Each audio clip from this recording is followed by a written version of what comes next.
தாயையும் மகளையும் நாய் விரட்டி விரட்டி கடித்தபோது நாய் உரிமையாளர்கள் கதவை பூட்டிக் கொண்டு வேடிக்கை பார்த்த சம்பவம் அதிர்ச்சியை ஏற்படுத்தியுள்ளது. நாகை மாவட்டம் வேதாரண்யம் அருகே தோப்புத்துறை பெருமாள் கோயில் பகுதியை சேர்ந்தவர் ராமலிங்கம். இவரது மகள் பவிதா தனது தாய் வீட்டில் இருந்து கணவர் வீட்டிற்கு செல்வதற்காக கிளம்பியுள்ளார். தெருவில் நடந்து வரும்போது பக்கத்து வீட்டில் இருந்த பழனி என்பவரது வளர்ப்பு நாய் ஓடி வந்து பவிதாவை விரட்டி விரட்டி கடித்தது. அலறல் சத்தம் கேட்டு வந்த தாய் தனது மகளை காப்பாற்றுவதற்காக மண்ணை எறிந்து நாயை விரட்ட முயன்றார். ஆனால் நாய் 2 பேரையும் விரட்டி சென்று கடித்தது. இதனை பார்த்த நாய் உரிமையாளர்கள் உடனே கேட்டை பூட்டி அங்கே நின்று வேடிக்கை பார்த்துள்ளனர். வலி தாங்க முடியாமல் தாயும் மகளும் கதவை திறந்து நாயை உள்ளே கூப்பிடுங்கள் என சொல்லியும் அதனை கண்டுகொள்ளாமல் அதே இடத்திலேயே நின்று வேடிக்கை பார்த்தது அதிர வைத்துள்ளது.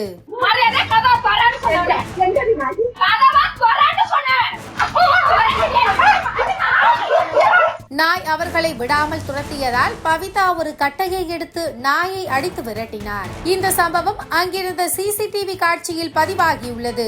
நாய்க்கடியால் பாதிக்கப்பட்ட பவிதாவும் அவரது தாயும் சிகிச்சைக்காக வேதாரண்யம் அரசு மருத்துவமனையில் அனுமதிக்கப்பட்டனர். நாய் கடிக்கும் போது காப்பாற்றாமல் வேடிக்கை பார்த்த பழனி குடும்பத்தினர் மீது நடவடிக்கை எடுக்க வேண்டும் என காவல் நிலையத்தில் புகார் கொடுத்துள்ளனர். 2 குடும்பத்தினருக்கும் இடையே ஏற்கனவே பிரச்சனை இருந்ததாகவும் அதனால்தான் நாய் கடிக்கும் போது பழனி குடும்பத்தினர் தடுக்கவில்லை என்றும் முதல்கட்ட விசாரணையில் தெரிய வந்துள்ளது.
நான்